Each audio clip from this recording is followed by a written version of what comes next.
लड़ाइयाँ लड़ी थी। तो चलिए वीडियो को शुरू करते हैं। दोस्तों, क्या आप जानते हैं अंग्रेजों के खिलाफ लड़ाई लड़ने वाला पहला शख्स मुसलमान था। मुसलमानों ने ही भारत की आज़ादी के लिए सबसे पहले हथियार उठाए।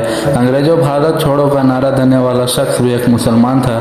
मुंबई में पैदा होने वाले यूसुफ मेहर अली ने 1942 ईस्वी में सबसे पहले इस नारे का प्रयोग किया था। सेवन गो बैक का नारा भी यूसुफ मेहर अली ने ही दिया था। बहुत कम लोग जानते हैं दोस्तों कि मुसलमानों ने असहयोग आंदोलन की शुरुआत की थी। 1920 में खिलाफत आंदोलन के दौरान मोहम्मद अली जौहर और मौलाना अबुल कलाम आज़ाद ने सबसे पहले अंग्रेजी सामान का बहिष्कार करने का मंसूबा बनाया, जो कुछ ही दिनों में पूरे भारत में फैल गई। असहयोग आंदोलन में मुसलमानों ने बढ़ चढ़कर हिस्सा लिया।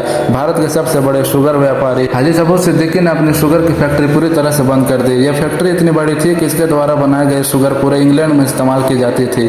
बहुत कम लोग जानते हैं कि बाटा कंपनी भी एक मुसलमान की थी। इसे असहयोग आंदोलन के दौरान एक अंग्रेज ने खरीद लिया था। मुसलमानों ने इस आंदोलन के समर्थन में अपना सब कुछ कुर्बान कर दिया था। आपको जानकर ये हैरानी होगी कि भगत सिंह का केस लड़ने वाला शख्स भी एक मुसलमान था। बैरिस्टर आसिफ अली ने भगत सिंह का केस तब लड़ा जब कोई भगत सिंह का साथ देने वाला नहीं तैयार हो गया था। अगर शोभा सिंह ने भगत सिंह के खिलाफ गवाही न दी होती तो भगत सिंह को फांसी के फंदे पर चढ़ने से बचाया जा सकता था। इनकलाब जिंदाबाद नारा देने वाला हजरत मोहानी भी एक मुसलमान था। उन्होंने भारत की आज़ादी की रूपरेखा तैयार की थी। इतिहासकारों के मुताबिक 1857 में होने वाले विद्रोह में 50,000 से अधिक उलमाओं को फांसी दी गई और लाखों मुसलमान सरेआम कत्ल कर दिए गए। 1857 में दिल्ली से लेकर कलकत्ता के रोड पर कोई ऐसा पेड़ नहीं था कि जिस पर मुसलमान उलमाओं की लाशें न टंगी हो। मुसलमानों ने भारत की आज़ादी के लिए सबसे पहली जंग लड़ी। मैसूर के सुल्तान हैदर अली और उसके बेटे टीपू भारत की आज़ादी के लिए शहीद होने वाले पहले शासक थे। मशहूर क्रांतिकारी अशफाक उल्लाह खान सबसे कम उम्र में फांसी पाने वाले भारत के पहले इंसान थे। औरंगजेब के शासनकाल में अंग्रेज कभी भी भारत में दाखिल न हो सके। बहुत कम लोग जानते हैं कि जय हिंद का नारा एक मुसलमान आबिद हसन सखानी ने दिया था। यह नारा आज भी भारतीय सेना और शासकीय प्रणाली में सम्मान स्वरूप इस्तेमाल किया जाता है। तिरंगे का निर्माण करने वाली सुरैया तैयबजी, उन्होंने भारत के राष्ट्रीय ध्वज को वर्तमान रूप दिया था। हैदराबाद में जन्मी सुरैया तैयबजी के जरिए बनाया गया यह तिरंगा आज भी पूरा देश में लहरा रहा है। मुसलमानों ने भारत के लिए जो किया वो आज तक कोई नहीं कर पाया। कानपुर में पैदा होने वाले अजमुल्ला खान ने ही मादरे वतन भारत की जय का नारा दिया था, जिसमें बाद में कुछ सांप्रदायिक लोगों ने माता शब्द जोड़ दिया। दोस्तों, आपको जानकर यह हैरानी होगी कि भारत का पहला राष्ट्रगीत अजमुल्ला खान ने ही लिखी थी। बहुत कम लोग जानते हैं कि मौलाना कासिम नानोतवी ने दारुल उलूम देवबंद की स्थापना अंग्रेजों को भारत से निकालने के लिए ही की थी। इस मदरसे का मकसद देश में ऐसे नौजवानों को पैदा करना था जो कि भारत की आज़ादी में योगदान दे सके। रेशमी रुमाल आंदोलन की शुरुआत करने वाले मौलाना महदुल हसन और मौलाना उबैदुल्ला सिंधी भी दारुल उलूम के ही छात्र थे।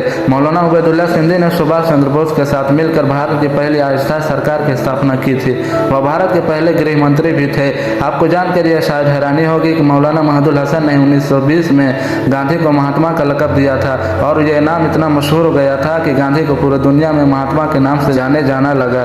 दोस्तों, महदुल हसन ने ही हकीम अजमल खान के साथ मिलकर 1920 में जामिया मिलिया इस्लामिया यूनिवर्सिटी की स्थापना की थी ताकि भारतीय शिक्षा तंत्र को अंग्रेजों के चंगुल से आज़ाद करवाया जा सके। आपको जानकर यह शायद हैरानी होगी, काला पानी जैसे दर्दनाक सजा को पाने वाले 90% से अधिक लोग मुसलमान थे। अंडमान निकोबार में आज भी सबसे ज्यादा कब्रें मुसलमानों की है। मुसलमानों के अलावा दूसरे लोगों ने काला पानी सजा से बचने के लिए न सिर्फ माफीनामे लिखे बल्कि अंग्रेजों की मुखबरी भी की। मुसलमानों ने ही अंग्रेजों के खिलाफ सबसे पहले हथियार उठाए। 1772 में शाह अब्दुल अजीज ने अंग्रेजों के खिलाफ फतवा देते हुए यह ऐलान किया कि अंग्रेजों की गुलामी करना हराम है और मुसलमानों पर फर्ज है कि वह अपने मुल्क और देश की आज़ादी के लिए खुद को कुर्बान कर दे। 1857 में होने वाले विद्रोह की प्लानिंग एक मुसलमान मौलवी अहमद उल्लाह शाह ने की थी।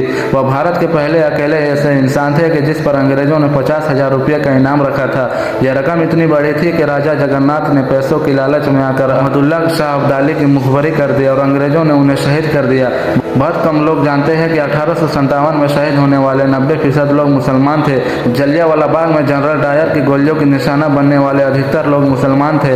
भारत की आज़ादी का सोचने वाले संगठन इंडियन नेशनल कांग्रेस के 9 से अधिक प्रेसिडेंट मुसलमान रहे। गांधी जी ने जहां अफ्रीका में वकालत की पढ़ाई की, वह कॉलेज भी एक भारतीय मुसलमान का था और जब भारत आए तो उन्होंने आज़ादी के लिए अली ब्रदर्स के साथ काम करना शुरू किया जो कि मुसलमान ही थे। बहुत ही कम लोग जानते हैं कि 1921 में केरल के मुसलमानों द्वारा अंग्रेजों अंग्रेजों के खिलाफ लड़ी गई जंग में 3000 से अधिक मुसलमान शहीद हुए और 50,000 मुसलमानों को जेल में कैद कर दिया गया। यह आंदोलन मोपला मुस्लिम आंदोलन के नाम से जाना जाता था। 1942 में शुरू हुए भारत छोड़ो आंदोलन की रूपरेखा मौलाना अबुल कलाम आजाद ने ही तैयार किया था। संविधान निर्माता डॉक्टर भीमराव को पहचान दिलाने में मुसलमानों का बड़ा योगदान रहा। 1946 में जब भीमराव अंबेडकर दलित होने की वजह से इलेक्शन में हार गए, मुस्लिम इलाकों से इलेक्शन लड़ने की दावत दी। इस तरह वे भीमराव अंबेडकर संविधान सभा का हिस्सा बन सके। अगर मुसलमान भीमराव अंबेडकर को इलेक्शन न जिताते तो उन्हें कभी भी भारत का संविधान लिखने का मौका न मिलता।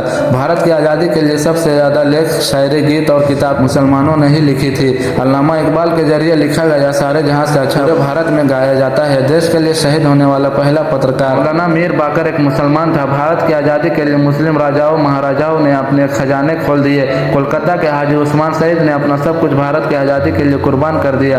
हाजी उस्मान की अमीरी का अंदाजा सिर्फ आप इस बात से लगा सकते हैं कि 1920 तक कोलकाता में बनने वाले हर स्कूल और हर बड़ी बिल्डिंग उन्हीं की थी। कोलकाता के सबसे पहले सुपर कैश का बाजार की बुनियाद हाजी सईद ने ही रखी थी, लेकिन बाद में उन्होंने अपनी सारी दौलत देश को दान कर दी थी और खुद किराए के घर में रहने लगे। अमीर हमजा और यूसुफ हबीब बर्फानी जैसे मुसलमानों ने अपने अरबों रुपये की संपत्ति देश की आज़ादी के लिए दान कर दी। सुभाष चंद्र बोस द्वारा अफगानिस्तान में स्थापित की गई सरकार 9 में से 5 मंत्री मुसलमान थे। भारत की आज़ादी के लिए देश भर में मौजूद मस्जिदों को किले की तरह इस्तेमाल किया गया।